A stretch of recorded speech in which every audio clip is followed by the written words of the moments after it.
Hello, I'm Tracy with MeatRx. Today we have a very special guest, Amy Berger. She's a U.S. Air Force veteran, certified nutrition specialist, a nutritional therapy practitioner who specializes in using low carbohydrate nutrition to help people reclaim their vitality through eating delicious foods and showing them that getting and staying well doesn't require starvation, deprivation, or living at the gym. Her motto is real people need real food. Hi, Amy. Hey, how's it going? Great. Can you tell us like your progression of your diet and how things went for you? Yeah, sure.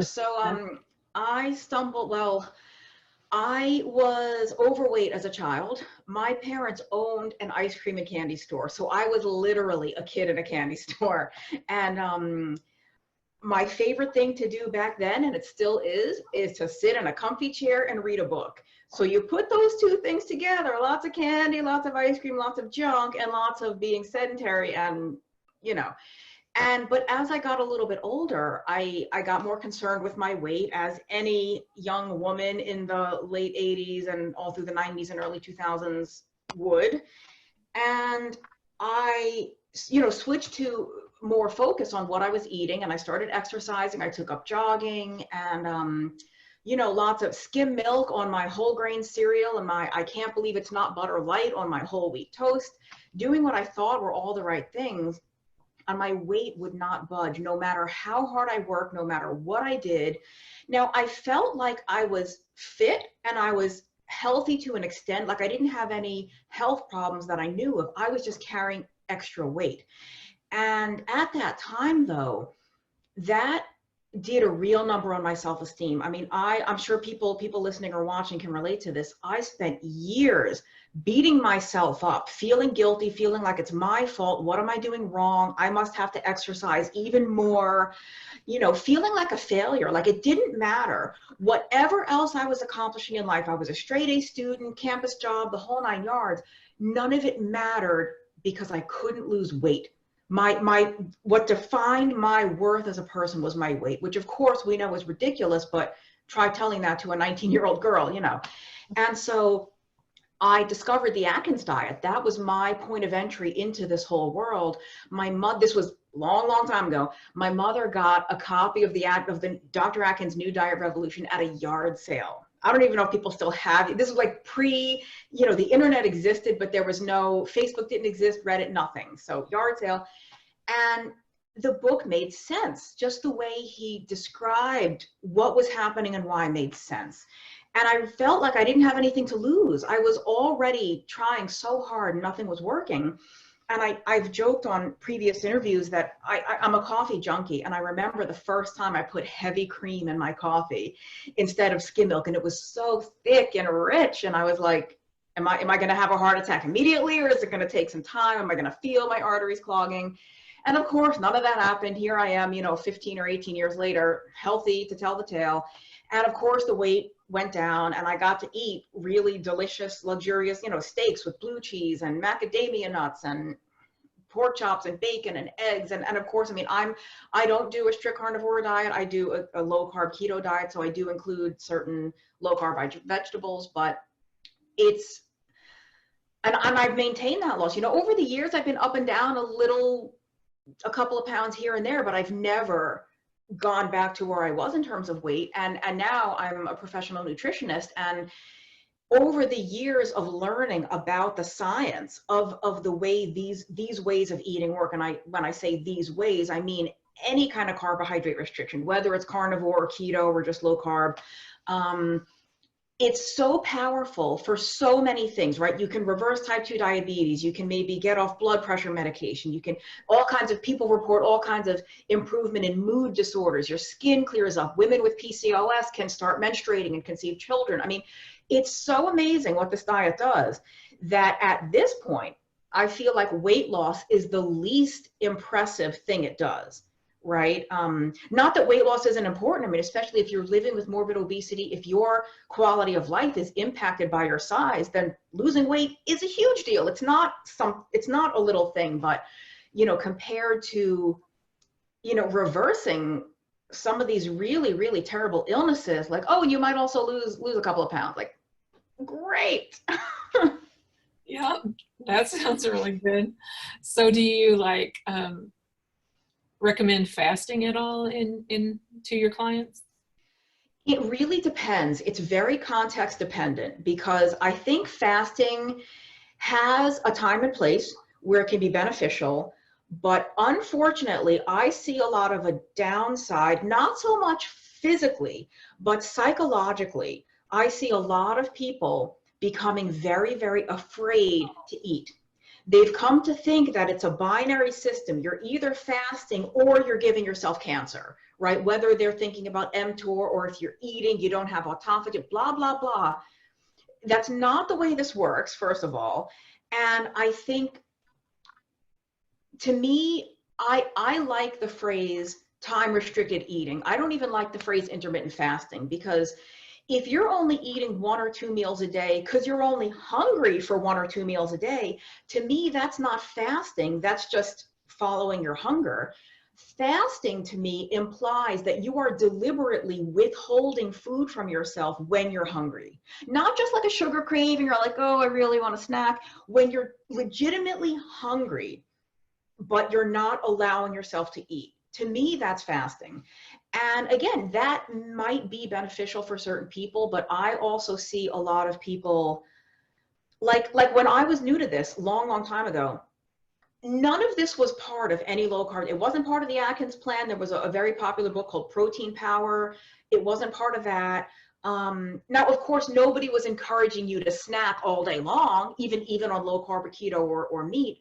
But there was no emphasis on going any particular number of hours without food every day.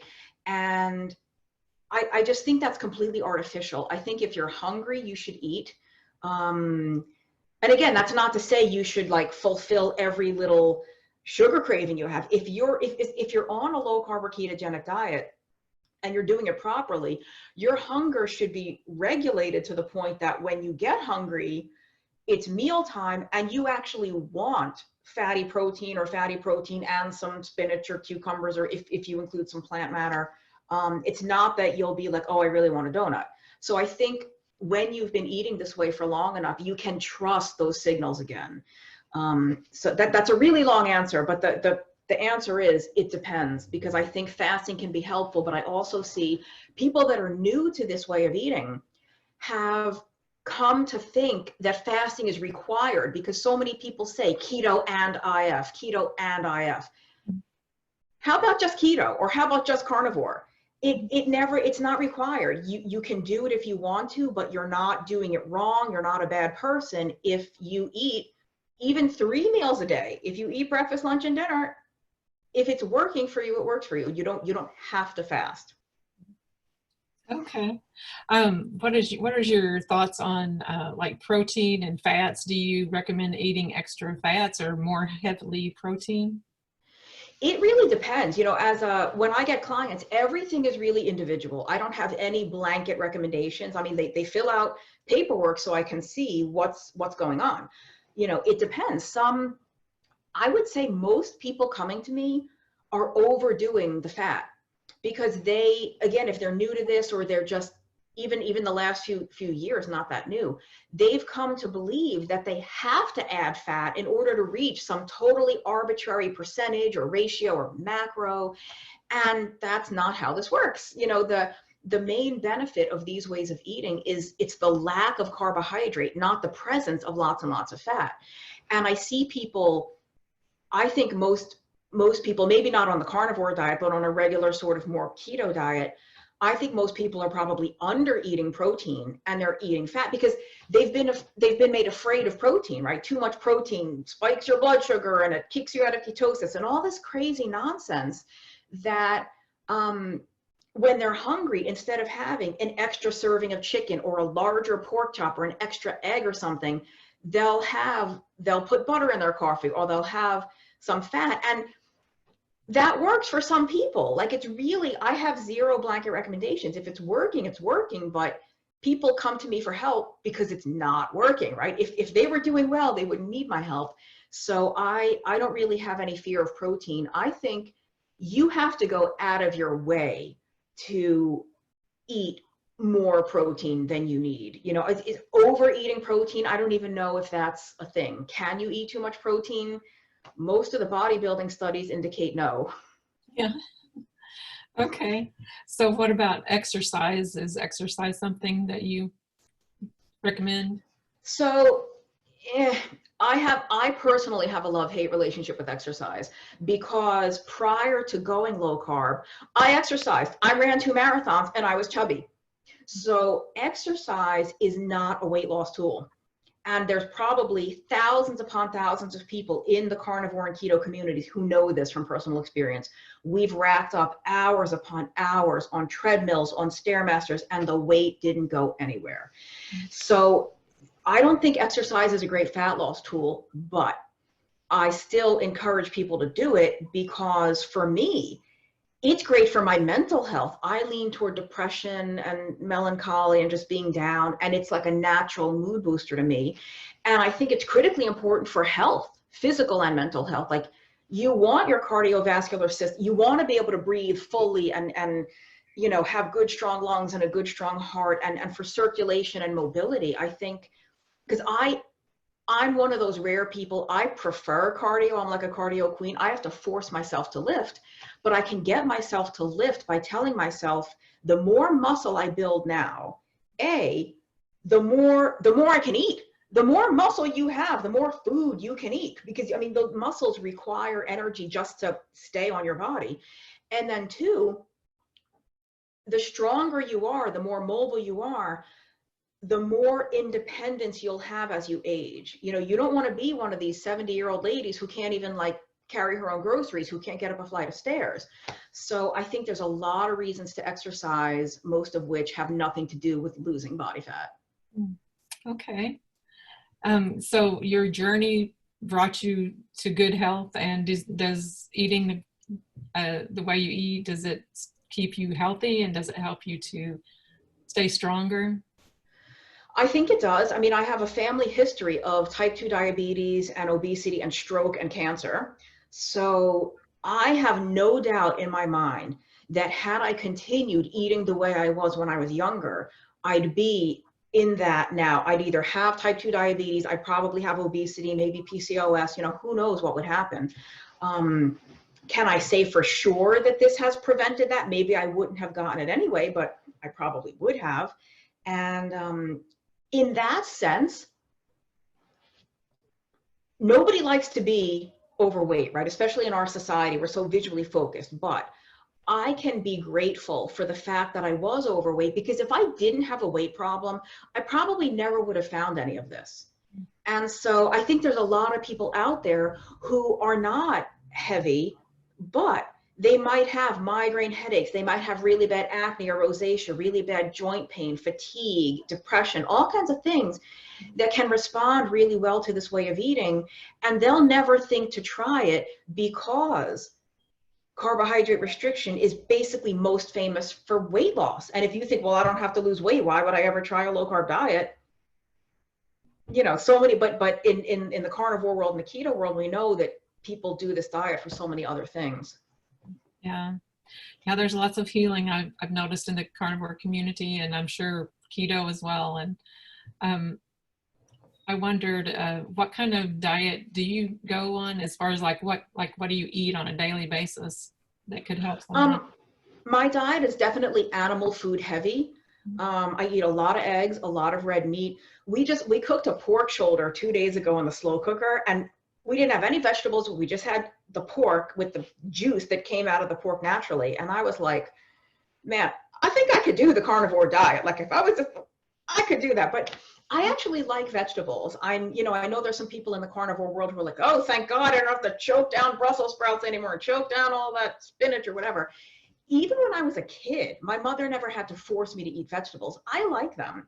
So I do include, low carb vegetables, things like cucumbers, radishes, lettuce, celery, mushrooms, like broccoli, cauliflower, all that stuff. But I don't feel the least bit weird if I go a day or 2 or 3 with no vegetables, and all I'm eating is maybe, I do a lot of hard-boiled eggs, ground beef, just like ground beef in a bowl with some spices, and that's my dinner. Or bacon or cheese. I do eat a fair bit of cheese. So, you know, if I go a few days without eating any fiber or vegetables, I don't feel worried, and I don't think to myself, oh, I haven't had any lettuce in 3 days. Like, so my diet is definitely animal heavy, but I do include vegetables. And many people have suggested that I should do the carnivore diet, and it's on the radar. One day I'm going to work up the moxie to do it, but I haven't yet. Oh, yeah. Well, you look great doing what you're doing, so Thanks. I don't know. I was gonna ask if you recommend that people go to the carnivore diet, or you don't really recommend that necessarily, but you mostly tell them to do low carb or keto? I have recommended the carnivore diet to a couple of clients. I am respectful of it, friendly to it. Like, a couple of carnivores have come to me, and I don't tell them I think you need to eat vegetables. It just depends on the situation. I have no real fear over the carnivore diet. The people that I've recommended it to are mainly people that are already doing a low carb or ketogenic diet, and like, they still have some kind of issue that won't go away, and nobody can explain it. Nobody, like, usually, I mean, you hear this a lot in the carnivore world. People start out with paleo or low carb or keto, and things get much, much better, but there's like still a couple of little niggling things that don't go away. And when they remove all those plant foods, all of a sudden, those last little bits of problem clear up. So that's who I usually recommend it for. Oddly enough, they very rarely follow up with me. So, like, I don't know how they do, but I have no I have no problem recommending it. But I think I don't think everyone needs the carnivore diet. I think it can be very, very therapeutic, and I think there's reasons why. And I think doing it, like, it's the ultimate elimination diet, right? Because, I mean, there's rare circumstances where somebody might be allergic to something in meat or something in some kind of animal food, but allergies to animal-based foods are much, much rarer than allergies to plant foods and different plant compounds. And so I think it's a great way to make it really simple. Like, remove every possible thing from your diet that you might be reacting to. And then if you enjoy eating that way forever, do it. But if you get to a point where you want to very systematically, one by one, try to reintroduce things, I think that's a perfectly good way to go too. Okay. And what about cravings? Do you, what's the best way to get rid of cravings? It depends. It depends on how strict you are and what type of diet you follow. You know, I've heard people in the carnivore world, you know, just eat meat, like, eat meat until you're full, until you're so full that you don't want whatever it was. Now, if you're craving steak, have steak. If you're craving bacon, have a bacon. But if you're craving donuts, okay, now what do? You're on the carnivore diet. And a lot of people will tell you that maybe salt or magnesium, like if your electrolytes are off, you'll start craving. The keto diet is a lot more flexible, and it's a very slippery slope though, because there are people who can have, let's say, a keto cookie or a keto brownie, something made with like almond flour and erythritol or whatever. If you want a chocolate chip cookie and you can have 1 or 2 keto chocolate chip cookies, that's fine. If you're the type of person who will eat the whole batch just like you would have with regular sugar cookies, probably not the best idea for you. So I would say in those cases, make sure you're not thirsty. I do think sometimes we mistake hunger for thirst. And if you have water, you'll actually be like, oh, I actually just needed water. If you're craving, some people will just drink a coffee, either black or maybe with some cream, maybe even, again, like an artificial sweetener if you can have one and it doesn't. Because for me, that would hit that spot where I don't need to eat something sweet. And the artificial sweetener doesn't seem to, like, it doesn't prompt me to want more and more. You have to know how you're wired. Probably the best advice is to just power through. Okay, I'm craving a donut. Okay, so what? I'm craving $1 million too. I'm not going to get that either. You know, like, can you just power through it? Like, if you're legitimately hungry and you want food, eat. But if you're having a sugar craving, then okay, why am I craving this? Has it been 9 hours since I last ate, or did I eat an hour ago and there's no reason I should be hungry? That's a very all over the place answer. Oh, no, it makes perfect sense though. And thank you so much, Amy, for sharing your success story and helping us out with some information about keto and carnivore and low carb. I appreciate it very much. Yeah, thank you. And like, I really appreciate the carnivore community, because even though I don't eat that way myself, it has, you know, in the keto and low carb world, we already think very differently than the mainstream and the conventional. And then carnivore takes that a step further. Like, maybe we don't even need those low carb vegetables. Maybe you don't need the cauliflower rice and the cauliflower hummus. And, you know, it's forced me to rethink some of the things that you know, and what are the nutrient requirements? Maybe we don't need as much vitamin C as we thought, or as much whatever. So it's very just fascinating, the kinds of questions it raises. It is. It is. Thank you so much. All right. Thank you. Take care. Bye-bye.